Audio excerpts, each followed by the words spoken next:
네, 지난 시간에 우리가 예배가 어떤 것인지에 대해서 잠깐 나눴습니다.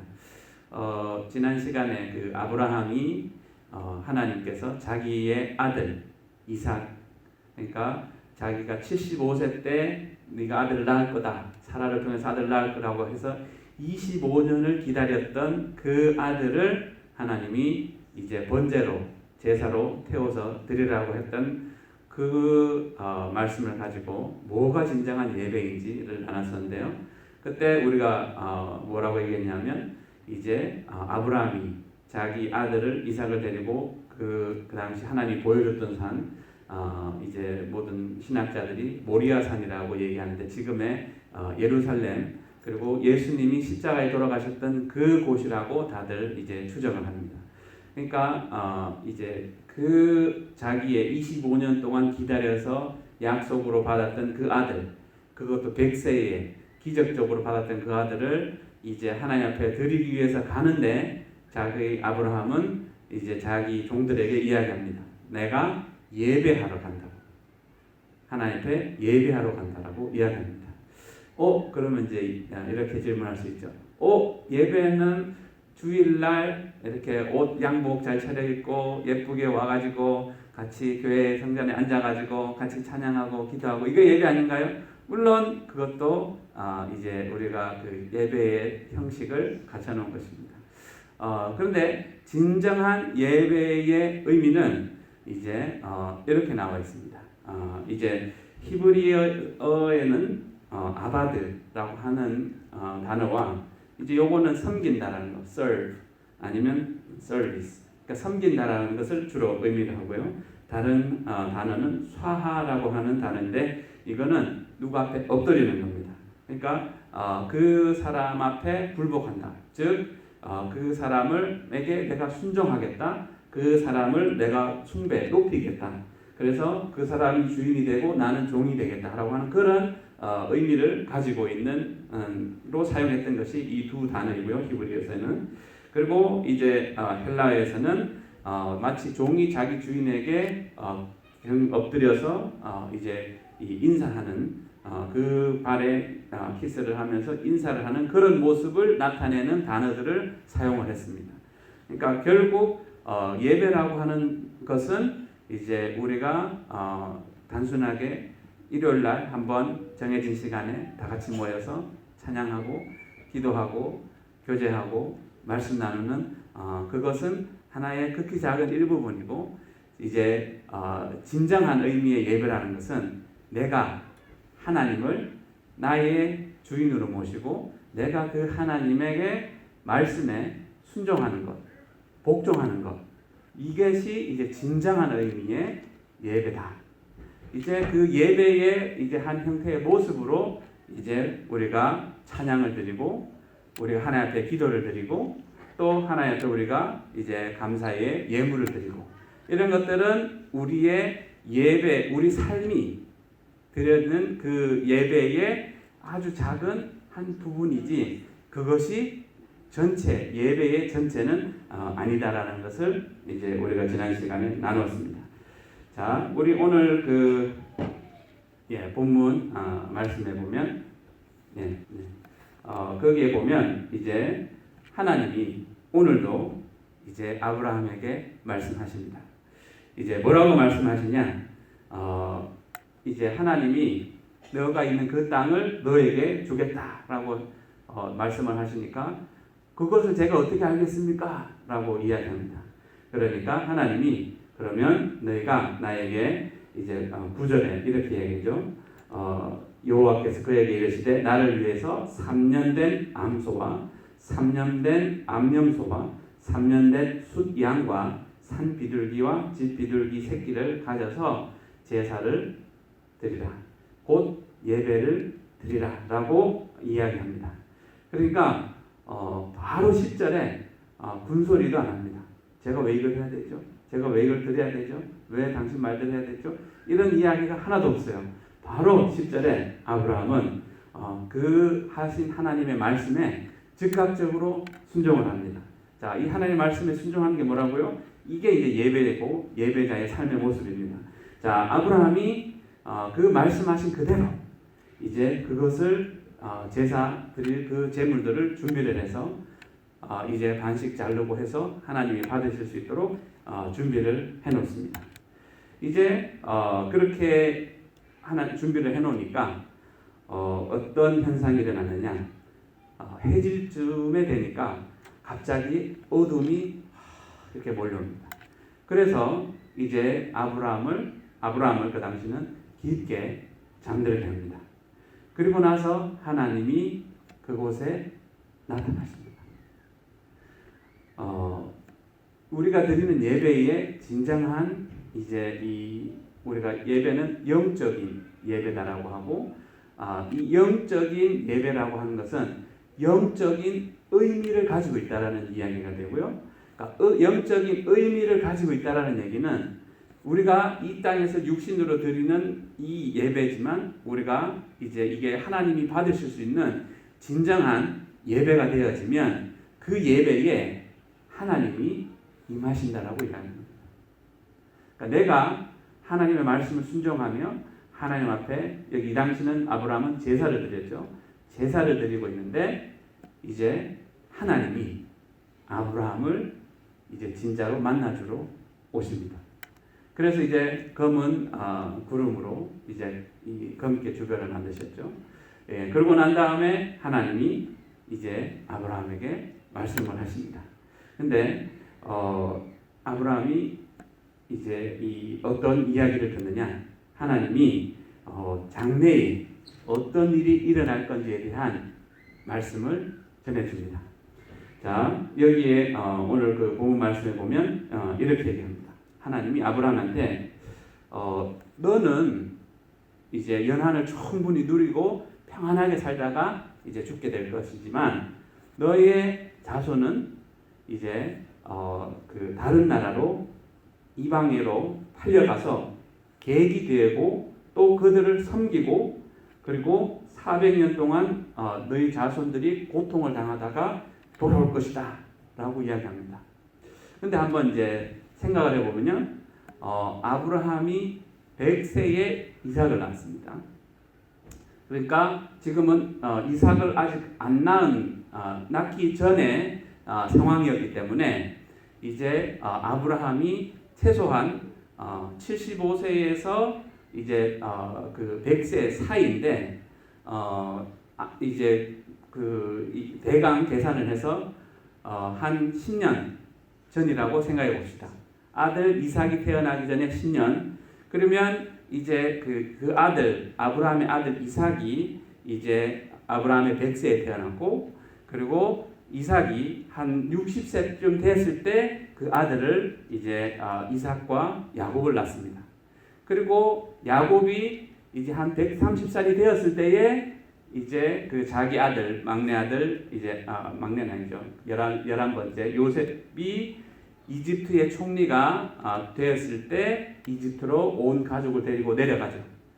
만약 그걸 이제 대강만 계산하더라도 이제 이삭을 낳기까지 10년, 이제 아브라함이 이제 그 이삭이 그 아들 야곱과 에서를 낳을 때까지 60년, 그리고 야곱이 이제 이집트로 내려갈 때까지 130년. 그러면 치면 거의 200년 전에 아브라함한테 200년 후에 너의 자손이 다른 나라의 객으로 갈 거야 라고 하는 것을 200년 전에 얘기해 준 거예요. 200년 전에 하나님. 자, 근데 거기에서만 끝나는 게 아니라 너희가 400년 동안 4세대 동안 너의 후손들이 거기에서 객이 되어져서 이제 그들을 종으로서 섬길 것이다. 그리고 그 이후에 이끌어낼 것이다 라고 하는 이야기를 해줍니다. 그러면 이제 나중에 그 열왕기서에 보면 이제 이스라엘이 이집트의 애굽에, 그 당시에 영어로는 이집트고 우리 한글로 번역되기는 애굽이죠. 이집트의 종살이를 430년을 합니다. 그러면 이제 아브라함한테 얘기한 그때로부터 이제 종으로 갈 이집트로 내려간 때가 200년 후고, 그리고 430년 후에 이루어질 일까지 아브라함한테 이야기해 준 겁니다.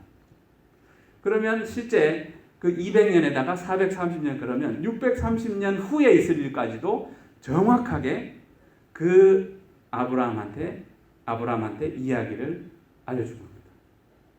그러니까 하나님은 어떤 하나님이냐? 우리 창세기서에 보면 이렇게 이야기하죠. 하나님이 태초에 모든 것을 창조하셨다라고 얘기합니다. 그리고 계시록에 보면 나는 알파요 오메가라고 이야기합니다. 하나님은 처음에 끝이 어떻게 될 것을 알고 계시고 미리 말씀해 주시는 거예요. 그러니까 하나님이 창조주가 아니면 절대로 해줄 수 없는 그런 말씀들을 이야기하고 계시다는 거예요. 그러니까 결국 이제 그 창조주의 하나님이 아브라함의 이 예배, 하나님 앞에 기쁘게 순종하는 그 예배를 받으시고 장래에 이루어질 일을 말씀해 주신 거예요. 가깝게는 이제 자기가 죽는 그 아브라함이 170세까지 살았죠. 170세. 그러니까 지금 아브라함 이삭을 낳기도 전이니까 최소한 80, 90년 이후를 알려주고 그리고 나중에 멀리는 이제 630년 이후의 일까지도 아브라함한테 이야기해 줍니다. 언제? 아브라함이 하나님 앞에 예배드릴 때. 하나님이 아브라함의 그 예배를 받았을 때 하나님이 임하신 거예요. 아브라함한테 임해서 이제 그에게 복도 주었지만 앞으로 장래에 어떻게 되어질 일까지도 알려주신 거예요. 근데 신기하게 이제 그 자기 후손 곧 야곱의 후손들이 이집트에 가가지고 나중에 출애굽하는 이야기가 나오는데 그 출애굽할 때 어떻게 나오는지까지 얘기해줘요. 어떻게 얘기하냐면 그 섬기는 그 나라를 하나님이 징벌하신대요. 이집트에 애굽에 하나님이 10가지 재앙으로 벌을 내리셨죠. 그 할 것도 미리 말씀하시고 그리고 또 그 너 자손들이 이후에 큰 재물을 이끌고 이집트에서 출애굽할 거다라고 이야기를 해줍니다.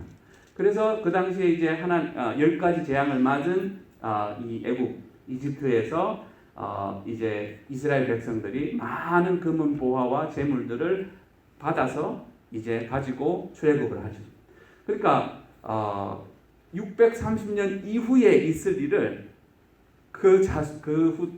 이 조상인 아브라함은 벌써 다 알고 있었다는 겁니다. 어떻게? 하나님이 알려주셔서. 자, 이 하나님은 우리가 하나님 앞에 진정 예배드릴 때 하나님은 그 예배를 받으시고 그리고 우리한테 필요한 것으로 알려주시기도 하시고 또 우리가 어떤 질병이 있으면 고쳐주시기도 하시고 또 우리가 알아야 될 앞으로 어떻게 될 일이 이루어지는지를 미리 알려도 주시더라는 거예요.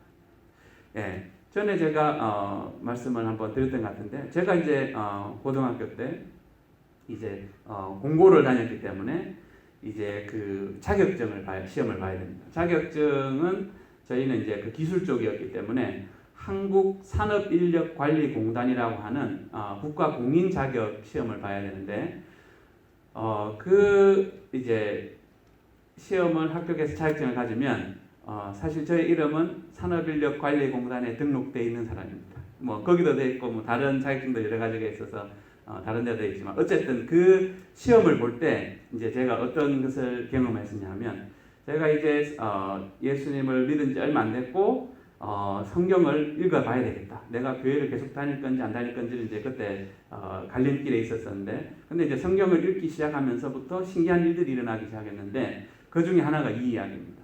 그때 이제 자격 시험을 봐야 되는데 이론 시험이 있고 그러니까 필기 시험, 이론 시험이 있고 실기 시험이 있는데 이제 실기 시험은 이제 어떤 모형을 만들어내야 돼요. 그 철판을 가지고 용접도 해야 되고. 근데 그 모형이 이제 계속 시험에 나왔던 것이 한 300개에서 400개의 모델이 있어요. 그래서 그거를 책으로 만들어 놓고 그거를 열심히 만들어 보면 이제 그 응용된 것들이 실제 이제 시험에서 나오기 때문에 그것을 그 모양 그대로 만들어내야 되는 것이 이제 제가 치러야 될 실기 시험이었습니다. 그런데 제가 이제 준비하고 있었을 때 신기한 생각이 들었어요. 어떤 생각이 들었냐면 그 이런 두꺼운 실습책에서 2개 모델. 어떤 생각이 들었냐면 책을 딱 펴고 요거 아니면 이렇게 펼쳐서 요거 둘 중에 하나 시험에 나오겠다 하는 생각이 번쩍 들었어요. 그래가지고 그래서 그 생각대로 두 개를 만들어 봤어요. 그리고 나서 이제 시험을 보러 제가 이제 그 당시 학교에 구미에 있었는데 대구까지 갔어요. 왜냐하면 그 각 도별로 시험을 보거든요. 근데 그곳에 시험을 보러 갔는데 실습 시험을 보러 갔는데 어떤 일이 일어났겠습니까? 이 두 개 모델 중에 하나 나오겠다라고 했던 그게 시험에 딱 나온 거예요. 그거를 제가 어떻게 알았을까요? 제가 아마 점쟁이였으면 네, 아마 그 정도로 정확하게 제가 잘 알 수 있으면 아마 이게 판 깔아도 될 것 같은데 아니에요. 그냥 그 생각이 왔어요. 근데 그 생각대로 두 개를 준비를 했는데 연습을 했는데 딱 그 시험이 나왔어요. 이거는 누가 시험을 유출할 수도 없는 거고요. 왜냐하면 이거는 이제 나라에서 국가가 공인하는 자격증 시험이기 때문에 유출될 수가 없어요. 그런데 신기하게 그 생각이 어디에서 어떻게 그게 올 수 있었을까요? 신기하죠. 예. 그러니까 하나님은 이런 식으로 이제 내가 생각지도 못했지만 하나님은 우리를 그런 식으로 도와줄 수 있고 알려주실 수 있는 분이다라는 것을 제가 그런 삶에서 경험한 것이 있는데 마찬가지로 오늘 이 아브라함도 자기는 몰라요. 어떻게 알아요? 사람이 만약에 내가 내년에 무슨 일이 있을 거야 아니면 요즘에 무슨 대통령 선거 때 누가 대통령 될 거야 라고 예측을 했는데 맞으면 그 사람은 대박칩니다. 그래서 막 TV 뉴스 앵커들이 갖고 어떻게 그거 맞췄냐 막 이렇게 하고 유명 인사가 됩니다. 그것만 하나만 맞춰도. 근데 하나님은 200년 후에 있을 것도 말씀하시지만 630년 후에 있을 일까지도 정확하게 알려주실 수 있는 그런 하나님이시더라고요. 그러니까 하나님은 창조를 하시면서 그 끝이 어떻게 될 건지도 말씀해 주시는 그런 전능하신 하나님이시더라고요. 그러니까 우리가 그 하나님이 어떤 하나님인지를 알아야 되는 거예요. 근데 그 하나님을 언제 아브라함이 알게 되느냐? 바로 그가 하나님의 말씀에 순종하는 예배의 삶을 살 때. 하나님이 제사 드리라 그럴 때 기쁘게 바로 즉각적으로 순종해서 제사 드릴 때 하나님이 오셔서 이런 것들을 알려주시는 거예요. 그러니까 그 하나님이 그렇게 알려준 것들이 정확하게 이루어진다라는 것을 아브라함은 삶에서 많이 경험을 했다는 거죠. 그러니까 아브라함은 자기가 하나님이 어떤 분인지를 알았어요. 어떻게? 단순하게 이론으로 안 것이 아니라 그 삶으로 하나님은 말씀하신 것을 반드시 성취하시는 하나님이구나 라는 것을 삶으로 알았습니다. 자, 그리고 나서 그 다음에 이런 말씀까지 해주세요. 어떤 말씀을 했냐면 그 자손들이 이제 4대 만에 돌아올 건데 그래서 보통 어떤 구절에 따라 약간씩 다르긴 하지만 한 세대를 100년으로 보는 때가 있고 어떨 때는 40년을 보는 때가 있습니다. 그런데 4세대라고 하면 430년 후에 왔기 때문에 실제 그러면 한 세대를 100년을 봤다는 얘기인데 그 세대 후에 이제 돌아올 건데 그런데 그 돌아올 때 조건까지 이야기해 줍니다. 어떤 조건이냐? 내 자손이 이제 4대 만에 이 땅으로 아브라함이 있는 이곳으로 다시 돌아오는데 왜 그러냐 하면 이는 이제 16절에 이렇게 얘기합니다. 아모리 족속의 죄악이 아직 가득 차지 아니함이니라 하시더니. 그러니까 언제 아브라함의 후손이 그 가나안 땅에 다시 돌아오느냐 하면 이제 지금 이 땅에 살고 있는 아브라함이 살고 있는 그 근처에 살고 있는 아모리 족속, 그러니까 가나안 땅에 살고 있는 여러 족속들이 있는데 그 족속들의 죄악이 가득 차서 이제 하나님이 심판을 해야 될 그때가 되면 그때 그들을 심판하고 너희 자손들로 이끌어오게 하겠다라고 말씀하시는 거예요. 그러니까 하나님은 지금 이제 그 아브라함이 살고 있는 그 지역의 족속의 죄까지 문제까지 다 알고 계시더라는 거죠. 그러니까 그것에 대한 심판을 하실 것까지도 다 알고 계시고 있고, 그러니까 죄가 굉장히 이제 하나님한테는 중요한 사안이라는 것을 알 수 있습니다. 왜? 하나님은 공의의 심판자이시고 그분은 심판하시게 되어 있기 때문에 그 때가 차기까지 하나님은 참고 인내하시고 기다리시지만 그 죄가 그 족속의 죄가 차고 넘치면 하나님은 심판하실 수밖에 없다라고 오늘 본문에서 이야기하고 있습니다. 그러니까 이제 아브라함은 하나님이 어떤 분인지 장래의 몇백 년 후까지도 알려주시고 그리고 하나님은 죄를 이렇게 없이 여기지 않으시고 그 죄까지 심판하시는 하나님, 이런 하나님이라는 것을 이제 그가 하나님 앞에 진정으로 예배드릴 때, 예배가 하나님 앞에 연락되어졌을 때 그는 하나님은 이런 하나님이구나 라는 것을 깨닫게 됩니다. 그래서 그 하나님을 깨닫게 되어졌을 때 이제 아브라함은 이제 하나님의 모든 말씀에 순종하는 삶, 곧 예배의 삶을 살아가게 됩니다. 그랬을 때 하나님이 이제 그 아브라함의 삶을 받으시고 아주 정말 믿음의 조상이라고 하는 이름까지 붙여주시면서 그 삶을 복되게 해주셨습니다. 그런데 이제 우리가 그 17절에 보면 이 쪼갠 제사 이 제물을 이제 그 짐승들을 반으로 쪼개서 놨다고 했는데 어두워서 깊게 잠들게 하고 난 다음에 이렇게 얼핏 보니까 횃불이 있고 그리고 등불이 이제 그 제물 갈라놓은 사이로 움직이는 것을 봅니다. 실제 이제 이 하나님 앞에 제사를 드릴 때 하나님께서 기쁘게 받으셨을 때 어떤 역사들이 많이 있었냐면 하나님의 불이 하늘에서 내려와서 그 예배를 제물을 태워서 그 예배가 하나님 앞에 연락되어졌다라고 하는 증거들을 나타내는 경우들이 많이 있어요.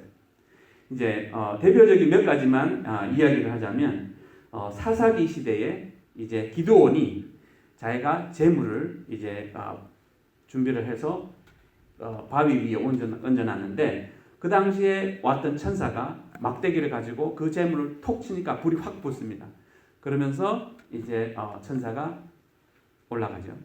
예, 그렇게 그런 일이 있었고 또 이제 다윗이 어떻게 했죠? 이제 그 사단이 이제 그 국민의 숫자를 카운트하라고 하는 그런 감동을 주는 바람에 하나님의 말씀을 어기고 그 숫자를 계수를 합니다. 그러니까 그것에 대한 이제 하나님이 심판을 이제 갓 선지자를 통해 가지고 네가 선택해라. 너가 내 말을 어겼기 때문에 세 가지 중에 하나를 선택해라. 너가 3년간 기근을 맞이하든지 3개월간 너를 누군가가 와서 너를 생명을 해하려고 쫓아와서 너가 도망다니든지 아니면 하나님한테 3일 동안 심판받든지 라고 하는데 다윗은 그래도 하나님이 나으니까 하나님한테 심판받겠다라고 해서 그것을 선택을 했고 이제 그 이스라엘에 이제 하나님의 재앙이 진노가 임하는데 그때 이제 그것을 멈추게 하기 위해서 하나님이 제사를 드리라고 하는데 아루나라고 하는 사람의 타작마당에 가서 이제 제사를 드립니다. 거기에서 이제 이 번제물을 준비를 해가지고 해놓으니까 하늘에서 불이 내려와서 그 번제물을 사릅니다. 그러니까 우리가 이제 이런 걸 전체적으로 모르면 엘리야만 그때 바알 선지자랑 아세라 선지자랑 싸울 때 그때 불 내려온 거 아니에요? 예, 그때도 내려왔습니다. 근데 그 말고도 많이 내려왔습니다. 그리고 실제 솔로몬이 성전을 다 건축하고 나서 하나님 이곳에 주님의 이름이 있게 하시고 주님께서 이곳에서 기도할 때 우리의 기도가 응답되게 하시고 그 기도를 다 마치고 나니까 그 제물에 하늘에서 불이 내려와서 태웠어요. 불살랐어요. 그러니까 그런 식으로 이제 하나님이 이 우리의 예배를 받으실 때 기쁘게 받으실 때는 그런 식으로 하늘에서 불을 내려서도 응답을 하신다는 거죠. 그러니까 우리가 드리는 이 예배가 이제 이런 영적인 중요한 의미를 가지고 있다는 겁니다. 그러니까 우리가 내가 몸만 가지고 와서 그냥 드리는 게 예배가 아니라 우리가 정말 하나님이 기쁘게 받으실 수 있는 영과 진리로 예배를 드리면 하나님이 그것을 받으시는데 이제 받으신다라고 하는 그 영적인 의미는 뭐냐? 하나님이 오신다는 거예요. 그 예배를 받으러 오신다는 거예요. 오셔서 우리를 만나 주신다는 거예요. 자, 우리가 예배 드릴 때 찬양하다가 막 눈물이 나죠. 왜 눈물이 날까요? 주님이 나를 만나주고 계시다는 얘기예요. 네, 내가 말씀을 듣는데 목사님은 이런 설교하는데 막 내 속에서 막 어떤 말씀이 막 들려요. 주님의 음성 같은 게 막 들려요. 그 얘기가 뭔 얘기예요? 내가 지금 예배 드릴 때 하나님이 나한테 임하셨다는 거예요. 내 예배가 하나님이 지금 받고 계시다는 얘기예요. 그러니까 우리의 예배가 이제 이렇게 영적으로 중요한 의미를 가지고 있고 이제 하나님을 만나게 되는 그런 귀중한 시간이라는 것을 우리가 알아야 됩니다. 네, 우리가 이제 이런 원리들을 잘 모르면 그냥 단순하게 이제 주일날 한번 나와서 뭐 같이 찬양하고 예배하고 뭐 헌금하고 말씀 듣고 이게 다라고 생각하고 또 우리가 착각하는 것은 설교만 들으면 돼라고 착각할 수도 있어요. 근데 이제 이 예배라고 하는 그것은 아까도 말씀드렸다시피 이렇게 같이 드려지는 예배도 예배예요. 근데 이제 그 예배의 요소 중에 시편에 보면 그런 말씀이 있어요. 우리가 하나님한테 나아갈 때 제일 먼저 뭐로 나아가냐? 감사함으로 그 문에 들어간대요. 그러니까 우리가 하나님이 하신 것에 감사할 때 하나님의 만나러 가는 그 문에 들어가는 게 되는 거예요. 그리고 이제 찬양함으로 그 궁정, 그러니까 코트 아니면 그 안으로 들어가는 거예요. 그러니까 지금 문을 통과하고 그 다음에 그 지난 뜰을 들어가는 거예요. 그러니까 우리가 하나님을 이제 하나님께 감사하면서 주님이 계신 그 문으로 들어가는 거고요. 우리가 찬양함으로 주님의 임재로 더 가까이 나가는 거예요. 그러니까 이런 요소들이 다 포함이 되어 있는 게 우리 지금 드리고 있는 예배고, 근데 요건 아주 지극히 작은 일부분이고 실제 진정한 예배의 의미는 내가 매일매일 하나님 말씀에 순종하는 삶. 하나님 말씀하셨을 때 기쁘게 아브라함처럼 말씀하셨을 때 바로 즉각적으로 순종하는 삶. 그 삶이 진정 예배의 삶이다라고 이야기하는 겁니다. 그런데 이제 우리가 이렇게 얘기할 수 있죠. 그거는 구약 시대에 있었던 이야기 아닙니까? 구약 시대에 예수님 오기 전에 있었던 이야기 아닙니까? 라고 얘기할 수 있습니다. 물론 예수님 오기 이전 시대의 이야기고 그때 이런 일들이 있었습니다. 그러면 예수님 오신 이후에 이게 없어졌냐? 또 그것도 아니더라고요. 자, 이제 예수님이 요한복음 4장 23절 24절에서 이렇게 얘기합니다. 다음 슬라이드. 네, 같이 한번 읽어보겠습니다. 아버지께 참되게 예배하는 자들은 영과 진리로 예배할 때가 오나니 곧 이때라. 아버지께서는 자기에게 이렇게 예배하는 자들을 찾으시느니라. 하나님은 영이시니 예배하는 자가 영과 진리로 예배할지니라. 하나님은요, 구약에서만 이제 이렇게 예배 드리는 자를 찾는 게 아니라 예수님이 지금도 하나님은 찾으신대요. 누구를? 하나님이 진짜 받으실 수 있는 진정한 예배, 영과 진리로 드리는 진정한 예배자를 지금도 찾고 계시다라고 이야기하더라고요. 자, 그러면 그 예를 한번 보겠습니다. 다음 슬라이드. 자, 사도행전 10장에 보면 고넬료라고 하는 로마의 군대의 백부장, 그러니까 백부장이라고 하면 자기의 부하가 100명 있는 거예요. 요즘으로 군대를 치자면 한 중대장 정도 되는 거예요. 그러니까 컴퍼니 커맨더 정도가 되는데 이제 그 사람은 로마 사람이에요. 그러니까 이방인이에요. 유대인이 아니에요. 뭐 유대인이 예배 드려서 뭐 하나님 만났다, 뭐 그럴 수 있잖아요. 왜냐하면 그 사람들은 뭐 약속의 후손들이니까. 근데 이 고넬료라는 사람은 로마 사람, 이탈리아의 군대의 이제 장군이고, 이제 군인이고, 이 사람은 이방인이에요. 유대인이 아니에요. 근데 이 사람의 이야기가 이렇게 나옵니다. 제가 읽어드리겠습니다.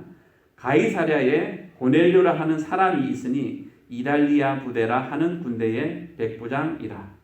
그가 경건하여, 그러니까 하나님의 말씀을 쫓아서 살았다는 얘기입니다. 온 집안과 더불어 하나님을 경외하며 백성을 많이 구제하고, 그러니까 어려운 사람을 도와주고 또 사람들이 이제 힘들 때 위로하고 또 먹을 것을 나눠주고 옷을 나눠주고 했다는 얘기죠. 하나님께 항상 기도하더니 이제 하나님 앞에 기도하던 사람이었던 거예요. 자, 이방인인데 하나님을 알아서 경건하고 하나님을 경외하며 백성을 구제하는, 그리고 하나님께 기도하는 사람이었다라고 얘기합니다. 이방인인데, 유대인도 아닌데. 근데 하루는 제9시쯤 되어 환상 중에 밝기 봄에 하나님의 사자가 들어와서, 그러니까 천사가 왔다는 거예요. 고넬료야 하니 고넬료를 부른 거예요. 고넬료가 주목하여 보고 두려워 이르되 주여 무슨 일이니까? 천사가 이르되 너의 기도와 남을 돕는 그 구제가 하나님 앞에 상달이 되어서 기억되신 바가 되었다. 그러니까 이제 사람들을 요빠에 보내서 베드로라 하는 시몬을 오라 그래라 라고 이야기합니다. 자, 이 사람은 아까도 얘기했지만 유대인도 아니고 이방인이고, 그리고 이제 하지만 그는 하나님을 찾는 사람, 하나님 앞에 예배 드리는 것을 원하는 사람이었어요. 근데 하나님 앞에 이런 구제하고 기도하는 것이 상달이 되었을 정도인데 굳이 왜 베드로를 부르라 그러셨을까? 라고 고민을 해봤습니다. 벌써 하나님 앞에 상달돼서 하나님이 알 정도면 이 사람은 구원받은 사람 아닙니까? 라고 생각할 수 있죠. 그런데 이제 그 이후에 어떤 일이 이루어진지를 보면 왜 하나님이 이제 시몬 베드로를 불러서 이제 말씀을 전하게 듣게 했는지를 알 수 있게 됩니다. 이제 그 베드로가 나중에 이제 이 고넬료의 집에 옵니다. 그때 이제 그 고넬료의 집에 자기의 가족들과 친척들을 다 모아놓고 이제 베드로에게 제가 기도하는데 천사가 와서 당신을 부르라고 해서 보냈습니다. 그래서 저에게 해주실 말씀이 있으면 해주십시오 라고 하니까 베드로가 무엇을 얘기를 하느냐? 자, 예수님에 대해서 이야기를 합니다. 예수님이 이 땅에 오셨고 그분이 우리의 죄를 감당하신 분이고 십자가에 달려 돌아가셨고, 그리고 이제 죽은 자 가운데서 부활하셨고 그분이 나중에 다시 심판하러 오실 그분이야 라고 하는 그 메시지, 곧 예수님에 대한 메시지를 전합니다. 그러니까 그 메시지, 그 진리를 전하니까 무슨 일이 일어나느냐? 그곳에 있던 모든 사람들이 이제 성령이 임하는 것을 경험을 합니다. 성령님이 임하여서 막 그들이 하나님을 찬양하면서 방언을 하면서 이제 하나님 성령님의 역사하는 것을 경험을 합니다. 자, 그들이 하나님이 이들에게 그러면 원했던 것이 무엇일까요? 자, 아까 그 요한복음 4장에서 하신 말씀이 그대로 적용이 되는 겁니다. 하나님은 어떤 자를 찾으신다고요? 진리로 예배드린 자. 그 진리가 뭡니까? 바로 예수님입니다. 예수님 그러셨죠. 내가 길이요 진리요. I am the truth. 예수님이 진리예요. 예수님의 뭐가 진리니까? 예수님이 이제 나의 죄를, 죄 없이 이 땅에 태어나셔서 내 죄를 위해서 대신 죽으셨다는 것. 그리고 그분이 다시 부활하셨다는 것. 그래서 그분이 다시 나중에 심판하러 우리를 심판하실 것이라는 것. 그 진리를 가지고 예배드리고, 그렇게 그 진리가 선포되어졌을 때 무슨 일이 났냐? 하나님의 영이 성령으로 임했다는 거예요. 그러니까 진리이신 예수님과 성령님의 그 가치, 그 요소가 채워졌을 때 하나님이 진짜 받으실 수 있는 진정한 예배가 되더라는 거예요. 그 예배를 하나님이 받으실 수 있다는 겁니다. 그러니까 예수님이 빠진 교회, 성령님이 역사하지 않는 교회는 진정한 예배를 드릴 수 없게 된다는 거죠. 그러니까 하나님이 받으실 수 없는 예배라는 겁니다. 그러니까 우리가 아까 예배 시작할 때 사도신경을 고백을 했습니다. 그게 뭡니까? 바로 그거예요.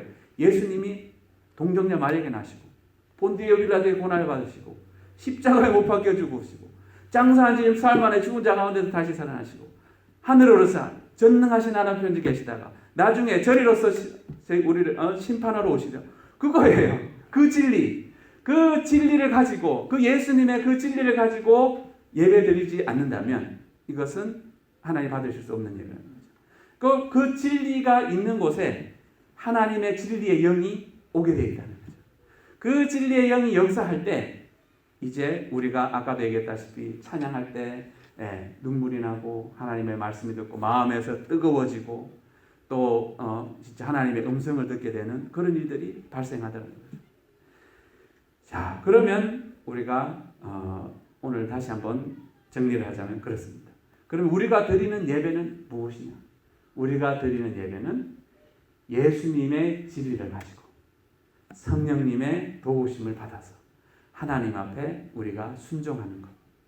그것이 하나님이 기쁘게 받으시는 예배라는 거죠.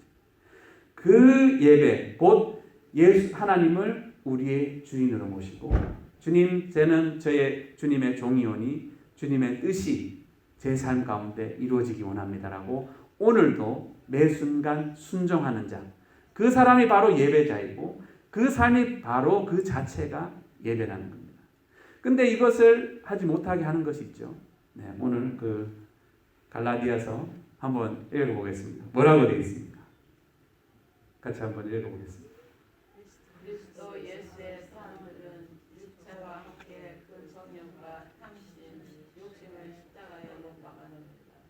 네, 우리가 하나님 앞에 연락되어지는 예배를 드리지 못하는 것은 우리의 정과 욕심입니다. 이 정과 욕심은 뭐냐? 내가 하고 싶은 대로 하고 싶고 내 뜻대로 하고 싶고 내가 계획하고 싶은 대로 하고 싶은 것, 이런 것들이 하나님의 말씀에 순종하지 못하게 하는 예배의 방해 요소라는 겁니다. 근데 그게 언제 해결되느냐? 내가 나의 그 정과 욕심을 십자가에 못 박을 때 우리는 하나님의 말씀에 기쁘게 순종할 수 있는 진정한 예배자가 될 수 있다라고 이야기합니다. 자, 우리 이 시간 잠깐 기도하겠습니다. 사랑해 주님, 감사합니다. 오늘도 주님의 진리의 말씀, 빛의 말씀, 생명의 말씀, 능력의 말씀으로 우리에게 생명의 떡을 공급해 주신 주님 감사합니다. 네, 주님, 우리가 정말 예배를 드린다는 것이 정말 얼만큼 영적으로 중요한 의미를 가지고 있고 또한 어떠한 영향을 주는 건지를 우리가 이 시간 말씀을 통해서 알아보았습니다. 우리가 하나님께서 받으실 수 있는 진리와 정말 예수님이 나의 죄를 감당하시고 죽으시고 부활하시고 또 다시 심판주로 오신다라고 하는 그 진리와 또한 이제 그 진리의 영이신 성령님을 통하여서 우리가 하나님 앞에 정말 기쁘게 순종하며 예배 드릴 때 정말 주님께서 그 예배를 받으시고 근데 또한 오셔서 우리를 만져주시고 우리에게 말씀해 주시고 우리의 필요한 것으로 채워주시는 그 주님이 계시다는 것을 주님 우리가 깨달았습니다. 주님, 우리의 정말 예배를 방해하는 정말 우리의 정과 욕심을 십자가에 못 박고 우리가 정말 주님께서 말씀하시는 거룩한 산 제사로 하나님 앞에 드릴 수 있는 저희들의 삶이 될 수 있도록 주님 도와 주옵소서. 주님, 우리 힘으로는 할 수 없음을 고백합니다. 오직 어제 성령님께서 정말 우리 안에 역사하셔서 우리에게 힘 주시고 우리에게 믿음을 더하여 주시고 또한 말씀을 깨닫게 해주셔서 그것을 순종할 수 있는 정말 그러한 능력을 주실 때에 우리가 할 수 있음을 고백합니다.